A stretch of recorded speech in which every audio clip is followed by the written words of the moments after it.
ዮሐንስ 3:16 አንብባችሁ 18 ላይ ስትደርሱ ምንድነው የሚለው? በልጁ የሚያምን የዘላለም ሕይወት አለው። በልጁ የማያምን ግን በአንድ ልጁ ስላላመነ መቼ ነው የተፈረደበት? አሁን ተፈርዶበታል። እኔ ድኜ ባለማመን ምክንያት እነተቆላል ይፈረድ። it's not እድሉን ማጣት አይደለም። ፀሐይ ለሁላችን ነው የወጣችው አይደለ? ለአንዳንድ ቅጠሎች ምግብ ታሰራለች፣ ለአንዳንድ ጭቃ ግን ታደርቃቸዋል። እቺ ፀሐይ ያደረቀችኝ ማለት አትችልም። እግዚአብሔር ደህንነትን ለሁሉ እኩል ነው የሰጠው። ለተቀበሉት ይድኑበታል፣ ያመልጡበታል፣ ከፍርድ ነፃ ይሆናሉ። ያው ጌታ አንዱ ጌታ ስላልተቀበሉት የምናቸው ምክንያት ይሆናል? የኩነኔ የፍርድ ነው። እና ሁሉ ጊዜ ስታስቡ እግዚአብሔር በዚህ ምድር ላይ ሁለት ነገር ነው ያለው። የእግዚአብሔር መንግስት፣ የሌላው መንግስት። የእግዚአብሔር ሕዝብ፣ ሌላ ሕዝብ። ዲክሊር ዲማርክድ የሆነ ላይን ተበጅቶለታል። እሱንም እግዚአብሔር በእውቀታችን፣ በጥበባችን፣ በችሎታችን፣ በሀብታችን፣ በውበታችን፣ በትምህርታችን ላይ አላደረገውም። በአንዱ በልጁ በኢየሱስ ክርስቶስ ስላላመኑ አይደለም የሚለው። ለዚህ ነው ብዙ ምጥ፣ ብዙ ስቃይ፣ ብዙ ጭንቀት ያለብን። ምክንያቱም አለማመን ቀላል ነገር እንዳልሆነ ነው። አለማመን ጊዜያዊ ነገርን ብቻ አይደለም አፌክት የሚያደርገው፣ የዘላለም ነገርን አፌክት ስለሚያደርግ ስላላመኑ ሰዎች እንጸልያለን። እግዚአብሔርን የምንቃትተው የምንማልደውበት ምክንያቱ እሱ ነው። በዚህ የጻድቃን ጥበብ ውስጥ ጊዜ ስለሌለን 7ኛውን ጀምረናል። የእግዚአብሔርን ድምፅ የመስማት ምን ብለናል? ጥበብ ብለናል። ታስታውሳላችሁ? ላስት ዊክ እግዚአብሔርን የመስማት ጥበብ ለጻድቃን የተሰጠ ነው። እነ ቢልጌት አይሰሙም፣ ጆሮአቸው ለዚህ አልተከፈተም። የኛ ጆሮ ግን ተከፍቶልናል። ክብር ለጌታ ይሁን። ምክንያቱም ልክ ስንድን እግዚአብሔር አንዱ ያደረገላችሁ ነገር ጆሮአችሁን ከፍቶታል። የሚያምን ሰው አሜን ይበል። የዳናችሁ ቀን ነው። ስፒሪቹዋል ፋክሊቲያችሁ ሪስቶር ተደርጎላችሁ አሁን ድምፁን በማወቅ ማደግ ነው። ድምፁን በመለማመድ ማደግ ነው። አሁን እግዚአብሔር የሚከፍተው ድምፅ ጆሮ የለም። እግዚአብሔር ጆሮአችሁን ከፍቶታል። የሚያምን ሰው አሜን ይበል። የሆነ ስፔሻል ሰው ጋር እግዚአብሔር ድምፅ የሚመጣው በጎቼ ብሎናል። አረ አሜን። ኢኳሊ የጌታ የሆኑ ሰዎች አዲስ ኪዳን ላይ እንደ ብሉይ ኪዳን እንዳይመስላችሁ፣ በኋላ ላይ ትንሽ እነግራችኋለሁ። እንደ ብሉይ ኪዳን የሆነ ስፔሻል ሰውና የሆነ ስፔሻል ፋሚሊ እግዚአብሔር አይፈልግም። የዳነ ሰው ስላገኘ እግዚአብሔር ድምፁን ለበጎቹ ያሰማል። የሌላውን ድምፅ ምን አያደርጉም? አይሰሙ። ያውቁኛል፣ ይከተሉ። የሆነ ሰው ጋር የሚናገር እግዚአብሔር እናንተን ግን ዲስታንት ሩቅ ሆኖ የማይናገራችሁ እንዳትሆኑ ከአገልጋዮች ጋር ስትጸልዩ የሆነ በእነሱ በኩል የሚመጣ ነገር ብቻ አስባችሁ እንዳታስቡ። እግዚአብሔር እናንተን የሚናገረ እንዳውም በአዲስ ኪዳን በእነሱ የሚናገረው በእናንተ የተናገረውን ለማጽናት ነው። በኋላ ላይ ትንሽ እነግራችኋለሁ። ስለዚህ እግዚአብሔርን ድምፅ የመስማት ጥበብ በስፋት እንሄዳለን ብያለሁኝ።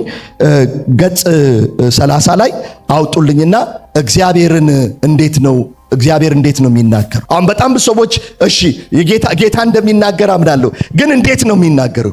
ወልጄ ስንታየው ሆይ ምናምን ብሎ ነው የሚናገረው እንዴ? እሺ ገብቶኛል፣ ጌታ እንደሚናገር ገብቶኛል። ቆይ እናንተ ሰማው ስትሉ ቆይ እንዴት ነው እግዚአብሔር የሚናገር? ይሄ የብዙ ቅዱሳን ጥያቄ። እንዴት ነው መጥቶ አሁን አንተ ጋር ቆሞ ነው የሚያናገር? ይጠይቁኛል። ጌታ ተናግሮኝ ምን? ቆይ አንዳንድ ልጆች አሉ እዚህ ቸርችም አሉ። ቆይ ፓስተር እንዴት ነው የሚናገር? እንዴት ነው እግዚአብሔር ከመንፈስ ዓለም ያንን ማጀስቲክ የሆነው ድምፁን፣ ጫካ የሚገልጥ ድምፁን፣ ነጎድጓድ ያለበት ድምፁን በሰው ሌቭል አምጥቶት የሚናገረው እንዴት ነው? መጽሐፍ ቅዱስ ምን ይለናል? ዛሬ ቶሎ ብዬ አራቱን እግዚአብሔር የሚናገርበት መንገድ ቶሎ አሳያቸዋል። ከዛ ሌሎቹን ደግሞ የሚቀጥለው ሳምንት አሳያቸዋል። እነዚህ ዛሬ የምነግራችሁ አራቱ የሚቀጥለው ሳምንት ላይ ያሉት ባይገባችሁ፣ ባትረዷችሁ፣ በዚያ መንገድ ባይመጣ እግዚአብሔር በእነዚህ በአራቱ መንገድ እግዚአብሔርን ሚስ አታርጉትም። ኧረ አሜን።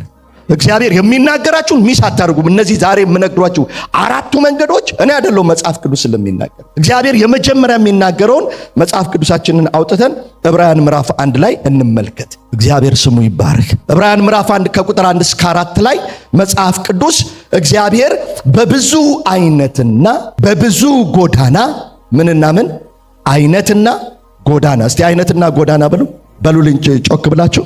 ከዚህ በላይ ማለት ትችላላችሁ። ተናግሮ ነበር። በአይነትና በጎዳና ተናግሮ ነበረ።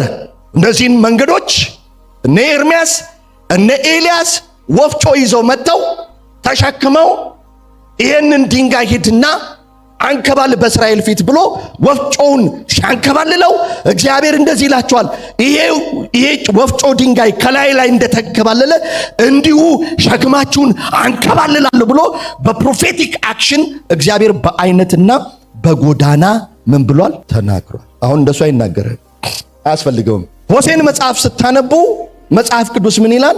ሂድና ጋለሞታይትን ሴት ምን በል አግባ። ተከታተሉት። እግዚአብሔር አንደኛ ጋለሞታ ማግባት አይፈቀድም፣ ግን ነብዩኑ ሄዶ ምን ይላል?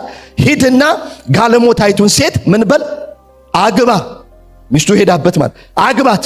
ማግባት ብቻ አይደለም፣ አግብተ ጋለሞታ ማለት ታውቃላችሁ፣ ፕሮስቲቲዩት ማለት ነው፣ ሴተኛ ዳሪ ማለት ነው። ሴተኛ ዳሪ ሆነ አግብታ ስትመጣ ሚስትየዋ ጸንሳለች። ያንተ ያልሆነ ልጅ በምታገባ ሴት ውስጥ ተቀምጧል። ጠብቀህ ታስወልዳለህ። አስባችሁታል? ሚስታችሁ መሄዷ ብቻ አይደለም፣ እግዚአብሔር ብሎ ተናግሮኛል ነይ ተመለሽ ብለህ ስታስመልስ የሌላ ሰው ልጅ ይዛለች። አይነትና ጎዳና ነው። እና እኔ ነብይ ነኝ እንደዛ አትበል። እምነግርህ ነገር አለ በዚህ ውስጥ። ሂድና አግባት፣ ልጁንም ትወልዳለች፣ ታሳድገዋለህ። ከዛ እኔ 30 ዓመት በፊት ከኔ የወለደው ልጅ ነበር የጴንጤ ሂድና አስገባት፣ ልጁ ይወለድ፣ አሳድግ። እስራኤል ለኔ አለ እግዚአብሔር። አሁን ባንተ ላይ ይሄንን ኤክሰርሳይዝ የማደርገው ነገር እስራኤል ከአጋንንት ከጣዖታት ጸንሳብኛለች፣ ስቲል ግን በዘላለም ፍቅር ወዳታለሁ። አይነትና ጎዳና ምን ላንጣላችሁ? ወደ ሰፊ ሸለቆ ውስጥ ወሰደኝ፣ የደረቁ አጥንቶችን አሳየኝ። እነዚህ አጥንቶች በሕይወት ይኖራሉ ብሎ ጠየቀኝ። እኔም ጌታ ሆይ አንተ ታውቃለህ አልኩት። እግዚአብሔርም እንዲህ አለኝ፣ ንፋሳቱን ከአራቱ አቅጣጫ ጥራ፣ ቁርበት ይልበሱ፣ ጅማት ይገጠምባቸው፣ ንፋስን ጥራ፣ እናንተ አጥንቶች በሕይወት ኑሩ በላቸው አለ። ይሄንን ነው የሚነግረው፣ አይነትና ጎዳና። ይሄንን የምታደርገው ይሄንን ማሳየ ሕዝቤን እስራኤልን ሂድና እንደዚህ በላቸው፣ መቃብራችሁን እከፍታለሁ በላቸው። ሂድና ንከራቸው፣ መቃብራችሁን እከፍታለሁ፣ ከተያዛችሁበት፣ ከወደቃችሁበት፣ ከበሰበሳችሁበት፣ በትንትን ካላችሁበት ከዛ ዳይሜንሽን ውስጥ አመጣችሁና አርሚ አደርጋችኋለሁ። ኢየሱስ ክርስቶስ ለዘላለም ጌታ ነው። አይነትና ጎዳና ከ1000 ከ2000 ከ3000 ዓመት ምናምን በኋላ የሚፈጸም የእግዚአብሔር የመናገሪያ መንገድ ነበረ።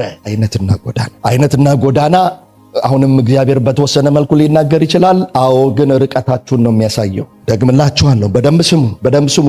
እግዚአብሔር በአይነትና በጎዳና ወደ ድምፁ ሊስባችሁ ነው፣ ወደ አፍ ለአፍ ሊስባችሁ። እስቲ አሜን በሉ። እግዚአብሔር አይነትና ጎዳናን አሁን በህልም በራእይ አይናገርም። ትላንትና ስለ ፐርሰናል ኬር አንዲትን ልጅ ካውንስል ሳደርግ ምን አይነት ፐርሰናል ኬር ነው የምትወስጂው ብዬ ጠየቅኳት። ስጠይቃት ያው ብዙ ነገር ነገረችኝ። እንቅልፍ ላይ ትንሽ ችግር እንዳለ ነገረች። እንግዲህ እንቅልፍ እኮ ካልተኛሽ እሷም ማለት እግዚአብሔር እንዲናገረኝ እጸልያለሁ፣ ካልተኛው እንዴት ይናገረኛል? ምክንያቱም አንዱ እግዚአብሔር የሚናገርበት ቦታ መኝታችሁ ነው። እንዴት ያናግራችሁ? አንዳንዶቻችሁን ላይ ነን፣ ስልክ ላይ ነን ማለት ነው። ያቺ ምንድነው የሚያደርገው እያለች እንዴት በትክክል እንደኛ እንዴት ዲፕ እንቅልፍ ውስጥ በጥልቅ እንቅልፍ በወደቀ በዚያ ጊዜ እግዚአብሔር በሌሊት ይመጣል፣ ጆሮን ይከፍታል፣ በህልም በራእይ በድምፅ ይናገራል። ሰው ግን ምን አያደርግም? አያስተውልም። አይነትና ጎዳና ሰከንደሪ ሌቭል ኦፍ ጋድስ ዌይ ኦፍ ኮሚኒኬሽን፣ ሁለተኛ ደረጃ ነው። ለአሮንና ለማርያም ትዝ ይላችኋል። ምን አላቸው? ለእናንተ እኮ በህልም ወይ በራእይ ምን አደርጋችኋለሁ? እናገራቸዋለሁ። ባሪያዬ ሙሴ ግን እንደናንተ እኮ አይደለም። እናንተና እነሱ እኩል how do you dare አፍ ለአፍ አነጋግረዋለሁ። እግዚአብሔር በዚህ ከፍታ ይባርካችሁ። ሚስጥርን ለመግለጥ ለማስረዳት ሲፈልግ በአይነትና በጎዳና ይመጣል። አንዳንዱ ሰው ግን ቀጥታ በዲቫይን ኢምፕሬሽን በቮይስ ይገባዋል አለና መጽሐፍ ቅዱሳችን ይሄ ተናግሮ ነበር። አሁንስ እስቲ አሁን በሉ። አረ ከኔ ጋር ሁኑና እስቲ አሁን በሉ። ምን አደረገ እግዚአብሔር? ሁሉን ወራሽ ባደረገው። ሃሌሉያ! ኢየሱስ ያልወረሰውና የማይወርሰው ያልተማለለት ነገር የለም። ሁሉን ወራሽ ባደረገው፣ ደግሞም ዓለማትን በፈጠረበት በልጁ በዚህ ዘመን መጨረሻ ለኛ ተናገረን ይላል። ኢየሱስ ለዘላለም ጌታ ነው። እስቲ ተናግሮኛል በሉ። እስቲ ተናግሮኛል በሉ።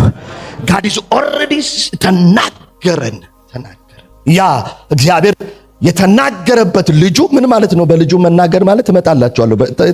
ተረጋጉና ምንድነው ቀስ ብለን በደንብ አስረዳችኋለሁ። በልጁ መናገር ማለት ምን ማለት ነው? እግዚአብሔር እርሱም የክብሩ መንጸባረቅና የባህሪ ምሳሌ ሆኖ ሁሉን በስልጣኑ ቃል እየደገፈ ኃጢአታችንን ድምፅ ከልካዩን ኃጢአትን በራሱ ካነጻ በኋላ በሰማያት በግርማው ቀኝ ተቀመጠ። ምንድነው ድምፅን የከለከለው የሰው ልጅ? ኃጢአት ነው።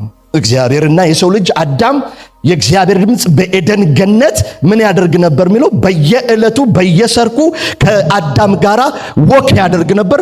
አንድ ግንብ ተፈጠረ። ያ ምን ይባላል? ኃጢአት ተባለ። አሁን ኢየሱስ ክርስቶስ መጣና ያንን በመስቀል ጠርቆ ከመንገድ አስወገደው። አሁን ጣቢያው ክፍት ነው። የሚያምን ሰው አሜን ይበል። አሁን ጣቢያው ክፍት ነው። ከእግዚአብሔር ዘንድ ወደ እናንተ የማያቋርጥ ድምፅ ይመጣላችኋል። እግዚአብሔር የተባረከ ይሁን። ከዚህ በኋላ በመሰለኝ በደሳለኝ አትመላለሱም፣ በልጁ ድምፅ ትመላለሳለች። ይገባችኋል? ትረዳላችሁ? ከልካዩን አንስቶላችኋል። ሰይጣን የእግዚአብሔርን ድምፅ ማቋረጥ አይችልም። የእግዚአብሔር ድምፅ ወደ ሰው ልጆች እንዳይድ የሰው ልጅ ፋንዳሜንታል ፕሮብሌም ኢትስ ኖት ዴቪል ኢትስ ሲን። ወንድሞች የሰው ልጅ መሰረታዊ ችግር ሰይጣን አይደለም። ሰይጣን ኢስ ኖት አወር ፕሮብሌም። እኛ ሳንፈጠር የነበረ ችግር ነው። የኛ መሰረታዊ ችግር ተፈጥሯችንን ያበላሸው ኃጢአት ነው። ለዚህ ነው ኢየሱስ ክርስቶስ ኃጢአትን በመስቀል ጠርቆ ከመንገድ አስወገደው ይላል። ኃጢአታችንን በራሱ ካነጻ በኋላ ከልካዩን ማለት በሩ የዘጋብንን ከከፈተ በኋላ አሁን ለድምፅ ፍሎ ተከፍቷልና በግርማው ቀኝ ምን አደረገ? ተቀመጠ ይላል። ኧረ አሜን። ወደዛ ምን በልጁ ተናገረ። ሶስት መሰረታዊ ነገሮችን ቶሎ ብላጽፋችሁና እዚህ ላይ የሉም፣ ከልቤ ነው የምናገረው። ሶስት መሰረታዊ ነገሮችን ለምጽፉ ሰዎች ልንገራችሁ። በልጁ ተናገረን ማለት እግዚአብሔር ኢየሱስ ክርስቶስ አብን ገለጠልን ማለት ነው። አብን ምን አደረገልን? በልጁ ተናገረን ማለት እግዚአብሔር ማን ነው? ጌታ ኢየሱስ ክርስቶስ አብን ምን አደረገልን? ገለጠልን። ለኛ አብ ድብቅ አይደለም። አሁን አብ ከመጋረጃ በስተጀርባ ያለ አይደለም። አብ ለኛ ተታርቋል፣ ተገልጧል። መጽሐፍ ቅዱስ በዮሐንስ ወንጌል ምዕራፍ 1 ቁጥር 18 ላይ እንደሚነግረን ምንድነው የሚለው መጽሐፍ ቅዱስ? አንድ ልጁ እግዚአብሔርን ያየው ማንም የለም፣ በቅፉ የነበረው አንድ ልጅ ግን ምን አደረገው? ተረከው። አብ ምን ይመስላል ብላችሁ ብትጠይቁ በልጁ የተገለጠውን እርሱን ይመስላል። ወይኔ ጌታ ፊትህን አሳየኝ ያሉ ሰዎች፣ ክብርህን አሳየኝ ያሉ ሰዎች ከሞት ተቀስቅሰው በጌቴ ማነው በደብረ ዘይት ተራራ ላይ እንዳው የተደረገው ሌላ ነገር አይደለም። በልጁ የመጣው እሱ አብ ራሱ ስለሆነ አብን ገለጠልን። አብ ምን ይመስላል? ኢየሱስን ይመስላል። እኔ አይደለሁም ያልኩት፣ እሱ